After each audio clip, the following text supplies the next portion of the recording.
Buddha Rajasekhara Reddy Srisailam MLA, ఆయన నలుగురు forest అధికారులను అపహరించి మద్యం ప్రభావంలో అసాల్ట్ చేసిన ఆరోపణలు ఎదుర్కొంటున్నారు. ఫారెస్ట్ స్టాఫ్ అతని అసోసియేట్ వెహికల్ని రిస్ట్రిక్టెడ్ ఏరియాలో అదనపు ప్యాసింజర్లతో స్టాప్ చేసినప్పుడు ఘటన జరిగింది అనేటువంటిది. సో ఆయన మీద ఫాలోవర్లపై కేసు కూడా రిజిస్టర్ చేశారంట. నాయుడు డీటెయిల్డ్ రిపోర్ట్ మరియు ఎఫ్ఐఆర్ ఆర్డర్ చేశారు. తర్వాత కోన రవికుమార్, ఈయన మీద కస్తూర్బా గాంధీ బాలిక విద్యాలయం ఆవిడ ప్రిన్సిపల్ సౌమ్య ఆవిడ ఇచ్చేయటం. తర్వాత దగ్గుబాటి వెంకటేశ్వర ప్రసాద్ ఇప్పుడు మీరు చెప్పిన విధంగా ఆయన. తర్వాత నసీర్ అహ్మద్ గుంటూరు ఈస్ట్ ఎమ్మెల్యే, ఈయన కూడా మల్టిపుల్ స్కాండల్స్లో చిక్కున్నారని. విచిత్రం ఏంటంటే మరి కోనేటి ఆదిమూలం కానీ, అలాగే మన కొలికిపూడి శ్రీనివాసు, బొజ్జల సుధీర్ గారు, వీళ్ళ పేర్లు మాత్రం పెద్దగా వినపడలేదు. మరి అదే ఆశ్చర్యం సార్. అదే ఆ నలుగురు విషయం ఇప్పుడు వాళ్ళు అనమాట. అయితే చెప్పినటువంటి నలుగురు మేబీ కావచ్చు. సో టీడీపీ అధికారంలోకి తిరిగి వచ్చిన తర్వాత మొదటి క్రమశిక్షణా చర్యలు అనేటువంటి అంతవరకు అయితే ఎక్కడా తీసుకున్నట్టు కనిపించాల. సో వాళ్ళల్లో ఒక యూనిటీ, ప్రజాసేవ మీద దృష్టి పెట్టాలి, మీరు గట్టిగా పనిచేయాలి అనేటువంటి క్లాసులు అయితే ఆయన పీకారు చాలాసార్లు. కానీ ఎమ్మెల్యేలులో ఏమైందంటే పార్టీ మీద ఆధిపత్య పోరు అనేటువంటిది, కొన్ని చోట్ల ఎమ్మెల్యేలు హెరాస్మెంట్కి పాల్పడటం, కొన్ని చోట్ల అసాల్ట్ చేయటం, ఈ అధికారిక విధులను పూర్తిగా అసలు డోంట్ కేర్ అన్నట్టు, ఇలాంటివి వాళ్ళ మీద ప్రధానంగా. ఒకటి హెరాస్మెంటు, ఒకటేమో ఇండిసిప్లిన్, ఇంకొకటి అసాల్ట్ ఇలా జరుగుతున్నాయి. అంటే క్యాబినెట్ చేయాల్సిన అకార్డింగ్ టు ది డెసిషన్స్ ఏంటంటే క్యాబినెట్, పెన్షన్లు, పార్టీ సమావేశాలు, ఇవి వాళ్ళ యొక్క ప్రయారిటీస్.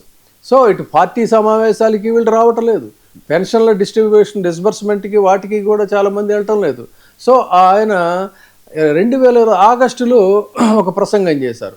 అప్పుడు చేసినటువంటి ప్రసంగం ఏంటంటే, నేను ఎమ్మెల్యేలతో 2 సార్లు మాట్లాడాను, వాళ్ళు కనుక సరిదిద్దుకోకపోతే 3వసారి పిలవను అని చెప్పని ఆయన అప్పట్లో చెప్పారు. అంటే ఈ ఎమ్మెల్యేలు ఎస్కలేటింగ్ చర్యలకి ఒక మార్గాన్ని ఆయన ఫ్రీ చేశాడని చెప్పాలి. సరే, 25 జూన్లో జరిగిన సమావేశం గురించి మాట్లాడదాం. జూన్ 25 15 మంది మొండి ఎమ్మెల్యేలు విదేశీ ట్రిప్స్లో ఉండి ఇక్కడ కార్యక్రమాలకు గైర్హాజరయ్యారు అనేటువంటిది ఒక పాయింట్. తర్వాత జూన్ 29న మంగళగిరి పార్టీ ఆఫీసులో ఒక మీటింగ్ జరిగింది. ఆ హెడ్ క్వార్టర్స్లో జరిగినటువంటి హై లెవెల్ మీటింగ్ సమావేశం జరిగితే ఆ సమావేశానికి కూడా చాలామంది రాలేదు అనేటువంటిది ఆయనకి కోపం తెప్పించింది. సో అంటే ఏంటి, క్యాంపెయినింగు, ప్లానింగు, పెన్షన్ డిస్ట్రిబ్యూషను, ఈ సంక్షేమ పథకాల రివ్యూ, వీటికి సంబంధించి 134 మంది టీడీపీ ఎమ్మెల్యేలతో సమావేశం జరిపితే 56 మంది గైర్హాజరయ్యారు. ఫస్ట్లో 56 మంది గైర్హాజరైతే అప్పట్లో ఆయన సీరియస్గా వార్నింగ్ ఇస్తే కొంతమంది సెటరైట్ అయ్యారని చెప్తున్నాడు ఆయన. 15 మంది మాత్రం చాలా మొండి ఘటాలుగా గుర్తించామనేటువంటిది వాళ్ళు చెప్తున్నటువంటి మాట. సో ఇక చాలామంది ఏంటంటే విదేశీ ప్రయాణాలు చేస్తున్నారట. విదేశీ ప్రయాణాలు చేస్తున్నారు, ఇక్కడ గాలికి వదిలేసి అంటే వాళ్ళల్లో వాళ్ళు, అంటే బహిరంగంగా అనడం లేదు కానీ వాళ్ళ సన్నాయి ఏంటంటే, మీరు స్పెషల్ ఫ్లైట్స్లో అయితే మీరు హ్యాపీగా ఇష్టారాజ్యంగా తిరగచ్చు, ఫ్యామిలీ ట్రిప్పులు వేసుకోవచ్చు, మాకు ఫ్యామిలీలు లేవా, మేము తిరగకూడదా, మాకు పనులు ఉండవా అనేటువంటిది వాళ్ళ నుంచి వినవస్తున్నటువంటి సన్నాయి నొక్కుళ్ళేది, డైరెక్ట్గా కాదు. సో ఇది అక్కడ ఒక రకమైనటువంటి గ్యాప్ని క్రియేట్ చేస్తుంది. చాలామంది మరి ఎందుకో చాలా ఒక డిప్రెసివ్ మూడ్లో ఉన్నారు, అది పవర్లోకి వచ్చారు, పవర్ ఎంజాయ్ చేయాల్సినటువంటి పరిస్థితుల్లో డిప్రెసివ్ మూడ్లో ఉన్నారు అనేటువంటిది ఒక పాయింట్. ఇక మూలాలు, ఈ 15 మంది ఉన్నారు కదా, 15 మందిని వీళ్ళు ముందు గుర్తించారు. కొందరు ఏం చేశారంటే పార్టీ లీడర్షిప్కి వాళ్ళ పేర్లు, వాళ్ళ యొక్క వ్యవహారాలు వీటన్నిటిని కూడా పబ్లిక్ చేయలేదు, కానీ ఇది ఒక కాన్ఫిడెన్షియల్ రిపోర్ట్ కింద పంపించారట. కాన్ఫిడెన్షియల్ రిపోర్ట్ పంపిస్తే ఆ రిపోర్ట్ని చూసిన తర్వాత వాళ్ళకి కొంతమంది 1-to-1 చంద్రబాబు నాయుడు గారు వార్నింగ్ ఇచ్చారని చెప్పని తెలుస్తూ ఉంది. సో ఈ ఎమ్మెల్యేలకు కొంత వార్నింగ్ ఇచ్చిన తర్వాత కొంతమంది సారీ ఇంకెప్పుడు ఇట్లా ఇదవుదో అది ఇదని ఏదో కొన్ని లేమ్ ఎక్స్క్యూజెస్ చెప్పారు. కానీ 15 మంది వ్యవహార శైలి మాత్రం ఆయనకి నచ్చలేదు, పార్టీ అధినేతకి నచ్చలేదు అని తెలుస్తుంది. కాబట్టి ఏంటంటే ఇక నేను సీరియస్ యాక్షన్ ఇనిషియేట్ చేస్తానని చెప్తున్నారు. సో ఈ ఆగస్టు క్యాబినెట్ సమావేశం, ఆగస్టులో జరిగినటువంటి క్యాబినెట్ సమావేశం, 25లో జరిగినటువంటి దాంట్లో కూడా కొంతమంది వార్నింగ్లు ఇచ్చినా కూడా అప్పటి నుంచి ఇప్పటిదాకా కూడా వాళ్ళు కూడా కేర్ చేయకుండా వ్యవహరిస్తున్నారు అనేటువంటిది ఒక మాట. ఇక అమరావతి స్టేట్ సెక్రటేరియట్లో ఆగస్టు 21న పోస్ట్ క్యాబినెట్ చర్చ అనేటువంటిది ఒకటి చాలా ఇంపార్టెంట్. అక్కడ వీళ్ళ మీద అసలు డిసిప్లినరీ యాక్షన్ ఇనిషియేట్ చేద్దామా, పార్టీ ఇమేజ్ దెబ్బతింటా ఉంది, చాలా డ్యామేజ్ చేస్తున్నారు ఈ ఎమ్మెల్యేలని కొంత ఇది డిస్ట్రిక్ట్ ఇన్ఛార్జీలని మినిస్టర్లని వాళ్ళందరినీ కూడా పిలిచి కొలికిపూడిని కూడా పిలిచినట్టున్నారండి క్రమశిక్షణ కమిటీ. కొలికిపూడిని కూడా పిలిచి మాట్లాడారు. ఆయన పాయింట్ కూడా వద్దాం ముందు ఇది అయిపోతే. అంటే ఇప్పుడు 15 మంది ఈ 45 వచ్చాక ఈ లెఫ్ట్ ఓవర్ అసలు వాళ్ళని ఎందుకు వదిలేశారు అనేది డిస్కస్ చేద్దాం. సో ఇక్కడ ఈ రూలింగ్ పార్టీ ఇమ్యూనిటీ ఆధారంగా వాళ్ళ యొక్క వ్యవహార శైలి, వాళ్ళ మీద యాక్షన్స్ ఎలా ఉంటాయి ఏంటి అనేది అని చేశారు. కానీ అయినా సరే ఇది అవడం లేదు. ఇక వారి ఈ మానవ వనరుల శాఖ మంత్రి తర్వాత ఏంటంటే షాడో సీఎంగా పిలవబడేటువంటి నారా లోకేష్కి కూడా కొన్ని అంశాలు ఆయన దృష్టికి కూడా వెళ్ళాయి. సో ఈ మిస్కాండక్ట్, గవర్నమెంట్ రెప్యుటేషన్ డ్యామేజ్ అవుతుంది అనేటువంటి అంశాలని ఆయన దృష్టిలో కూడా తీసుకెళ్లారని చెప్తున్నారు. సో ఇది మొత్తం 48 మంది వివాదాస్పద ఎమ్మెల్యేల నివేదిక కూడా తనకు అందాయని, దాని మీద చాలా క్లీన్గా మెటిక్యులస్గా స్టడీ చేశారనేటువంటిది కూడా అక్కడి నుంచి మనకు తెలుస్తున్నటువంటి మాట. అయితే 4 మంది ఆరోపణల అదే ప్రధానంగా ఇప్పుడు అంటే ఏదో కొంతమంది మీద ఒక డిసిప్లినరీ యాక్షన్ తీసుకుంటే మిగతా వాళ్ళందరూ లైన్లోకి వస్తారు, దారిలోకి వస్తారు. వీళ్ళు మరీ ముదిరిపోయారు, వాళ్ళ మీద వచ్చినటువంటి డెలిగేషన్స్ కూడా చాలా దారుణంగా ఉన్నాయనేటువంటి దీని మీద ఆ 4 మెంబర్స్ మీద చెయ్యాలి అనేటువంటి ఇలాంటి పునరావృతం కాకుండా ఇలాంటి సంఘటనలన్నీ కూడా మనం యాక్షన్ తీసుకోవాల్సిందే. ఇందులో మినిస్టర్లు కూడా ఉన్నారు అనేటువంటిది ఒక మాట. సో ఇలాంటి పరిస్థితుల్లో మరి చంద్రబాబు నాయుడు గారు ఆయన అకౌంటబిలిటీ ఎంత, ఇండిసిప్లిన్ నేను టాలరేట్ చేయను అని చెప్పేటువంటి మాట. సో ఇదంతా కూడా చూసుకున్నట్టయితే ఆయన చెప్పేటువంటి గవర్నెన్స్ చర్చలు ఇవన్నీ కూడా పార్టీ ఎథిక్స్తో లింక్ అయి ఉంటాయి కదా సహజంగానే. మరి అలాంటప్పుడు ఈ వ్యవహారాలని పట్టించుకోనప్పుడు ఏం చేయాలి? రాబోయే ఎన్నికల్లో మళ్ళీ ఆ నియోజకవర్గాలు ఎలాంటి పరిస్థితులు ఉంటాయి? 48 మంది ఎమ్మెల్యేలకి వీళ్ళకి నోటీసులు ఇస్తే కనుక ఎలా ఉంటుంది అనేది కూడా ఒక ఆలోచన చేశారు.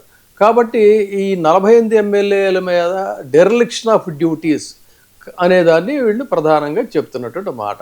సో ఈ లెజిస్లేచర్ సోషల్ సెక్యూరిటీని ఎందుకు ఎగ్గొట్టారు? చీఫ్ మినిస్టర్ రిలీఫ్ ఫండ్ నుంచి ఏదో సిఎంఆర్ఎఫ్ చెక్కులు ప్రతి నెల ఇవ్వమంటే వాటిల్ని పట్టించుకోకుండా వేరే ప్రోగ్రామ్స్లోకి మీరు వెళ్ళిపోవటం ఏంటి? అంటే ఇంత ఇర్రెస్పాన్సిబుల్గా ఇదవటం. నవంబర్ 8వ తారీఖు నాడు పార్టీ ఆఫీసులో విజిట్ సమయంలో కూడా అక్కడ కూడా డిసిప్లినరీ కమిటీ ఈ 45 మందికి షోకాజులు ఇవ్వమని చెప్పని కూడా ఆయన ఆదేశించారంట. ఆదేశిస్తే మళ్ళీ ఏదో లాస్ట్ మినిట్లో మళ్ళీ అది ఆగిపోయింది అనేటువంటిది కూడా అంతర్గతమైనటువంటి చర్చలు ఇలా జరిగాయనేది మనకు తెలుస్తున్నటువంటి మాట. సో ఇన్ని రకాలుగా పార్టీలో ఎలక్టెడ్ ఎమ్మెల్యేస్ని వీళ్ళు ఎందుకు కంట్రోల్ చేయబోతున్నారు? చంద్రబాబు నాయుడు గారు మాట అంటే ఒకప్పుడు పార్టీలో గజగజలాడిపోయేటువంటి పరిస్థితిలో ఎందుకు ఇప్పుడు మరి ఆ కంట్రోల్ లేకుండా పోయింది? ఇంకొక పాయింట్ ఏంటంటే ఈ 15 మంది మొండి ఎమ్మెల్యేలతో సహా ఓవరాల్ 48 మంది ఎమ్మెల్యేల యొక్క వివాదాస్పద అండర్ పెర్ఫార్మింగ్ వ్యవహారాలన్నిటినీ కూడా ఎవరు హ్యాండిల్ చేయాలి, ఎవరికి అప్పచెప్పాలి, గ్రౌండ్ లెవెల్ ఎంగేజ్మెంట్ ఎందుకు లేకుండా పోయింది అనే దాని మీద కూడా ఆయన ఒక కామెంట్స్ కూడా చేశారని చెప్తున్నారు. సో ఈ రకమైనటువంటి పరిస్థితుల్లో ఇప్పుడు మరి ఈ వీళ్ళని ఆయన చెప్పినట్టుగా ముందు 4 మీద ఎలాంటి యాక్షన్ ఉంటుంది, ఆ 4 ఎవరు, ఆ 4 మీద ఎవరు యాక్షన్ ఉంటుంది, ఈ 4 అనుకుంటే ఇందాక మనం డిస్కస్ చేసినట్టుగా మరి what about Koneti Adimulam, what about మనకు పదే వార్తల్లోకి వచ్చి బోల్డ్గా ప్రభుత్వంలో వ్యవహారాలని, ఎంపీ వ్యవహారాలని వాటిని బోల్డ్గా మాట్లాడుతున్నటువంటి వ్యక్తి కొలికిపూడి శ్రీనివాసు. కొలికిపూడి శ్రీనివాస్కి ఆల్రెడీ అల్టిమేటం ఇచ్చారు. డిసిప్లినరీ సంఘం ఒకటేదో ఇనిషియేట్ చేసి ఆయన మాట్లాడటం, తర్వాత కొన్ని చోట్ల చేయటం, అసలు ఒక్కోసారి పార్టీ ఆఫీసు కూడా లోపలికి రానివ్వకుండా అవమానించడం, ఇలాంటివన్నీ జరిగాయి. మరి కొలికిపూడి శ్రీనివాస్ వ్యవహారం అవుతుంది. తర్వాత తీవ్రమైనటువంటి, నిజానికి చాలా తీవ్రమైనటువంటి ఆరోపణలు ఫేస్ చేస్తున్నటువంటి వ్యక్తి కాళహస్తి బొజ్జల సుధీర్. బొజ్జల సుధీర్ రెడ్డి. బొజ్జల సుధీర్ రెడ్డి గురించి అసలు ఎక్కడ ప్రస్తావనే లేదు. అయితే బొజ్జల సుధీర్ రెడ్డికి సంబంధించి ఏంటంటే బొజ్జల సుధీర్ రెడ్డి వ్యవహార శైలి అక్కడ వివాదాస్పదంగా ఉంది. ముఖ్యంగా జనసేన పార్టీకి సంబంధించినటువంటి వాళ్ళు చాలా గుర్రుగా ఉన్నారు అక్కడ.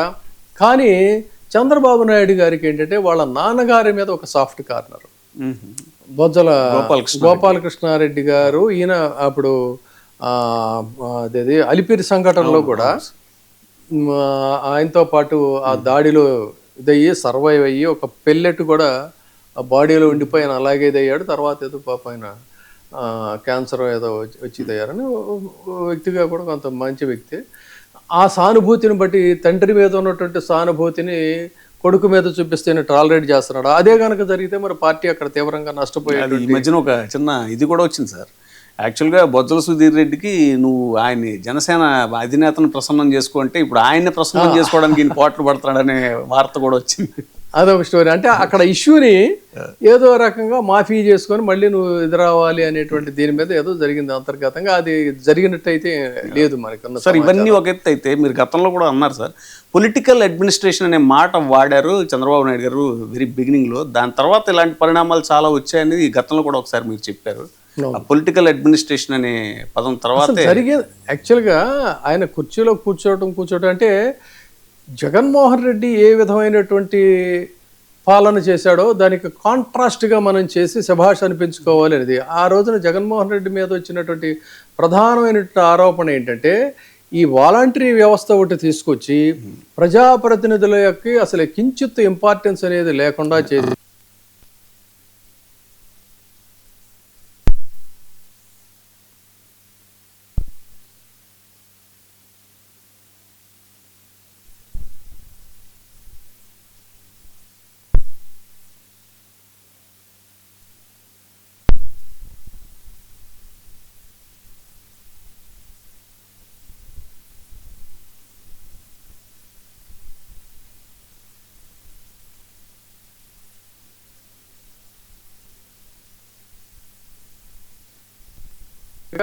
వీళ్ళ వ్యవహారాలు వీళ్ళ దందాలు ఇవన్నీ మొదలయ్యాయి. ఇప్పుడు కూడా అడ్మినిస్ట్రేషన్ అండ్ పొలిటికల్ ఈ రెండింటినీ కూడా అధినేత బ్యాలెన్స్ చేసుకోవాలి. ఇటువైపు మొగ్గినా కూడా రెండో దీనికి ప్రమాదం అవుతుంది. సో ఇవాళ అదే జరిగింది. సో ఆ రోజున జగన్మోహన్ రెడ్డి మొత్తం అసలు ఎలక్టెడ్ పీపుల్ని రిప్రజెంటేటివ్స్ని పూర్తిగా ఇగ్నోర్ చేస్తే అది ఎంత తప్పైందో, ఇప్పుడు ఎగ్జిక్యూటివ్ని ఇగ్నోర్ చేసేసి ఎలక్టెడ్ పీపుల్కి ఫ్రీ హ్యాండ్ ఇవ్వటం అనేది కూడా ఇది తప్పే. సో అది తప్పే, ఇది తప్పే. కాబట్టి ఇక్కడ ఓవరాల్గా ఇప్పుడు ప్రజెంట్ ఆయన కంట్రోల్లో వెళ్ళారు.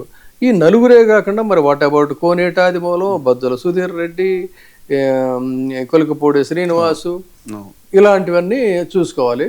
సరే ఏదేమైనా ఇప్పుడు ఆ పార్టీలో ఫైనల్గా చూసేది ఏంటంటే 15 మంది విదేశీ ట్రిప్స్లో చెప్పిన మాట వినకుండా ఉన్నారు.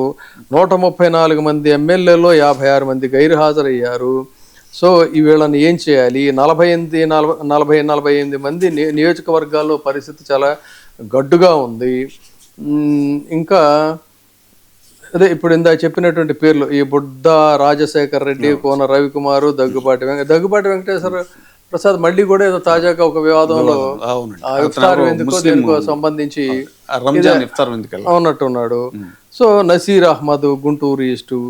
సో ఈ మరి వీళ్ళ మీద ఏ రకమైనటువంటి యాక్షన్ తీసుకుంటారు? 2014 నుంచి 19 మధ్యలో చింతమనేని ప్రభాకర్ ఒక్కడే ఈ కైండ్ ఆఫ్ ఇది ఉండేది. ఇప్పుడు చాలా మంది చింతమనేనులు పుట్టుకొచ్చారు. సో లెట్ us see తెలుగుదేశం పార్టీలో ఏం జరుగుతూ ఉంది. తెలుగుదేశం పార్టీలో చంద్రబాబు నాయుడు గారి కంట్రోల్లో ఆయనే చెప్పినట్టుగా దాదాపు 48 మంది గాడి తప్పారంటే మరి వాళ్ళని ఎలా గాడిలో పెడతారు ఏంటి అనేది let us wait and see. ఇంకొక టాపిక్ సార్ నెక్స్ట్ టాపిక్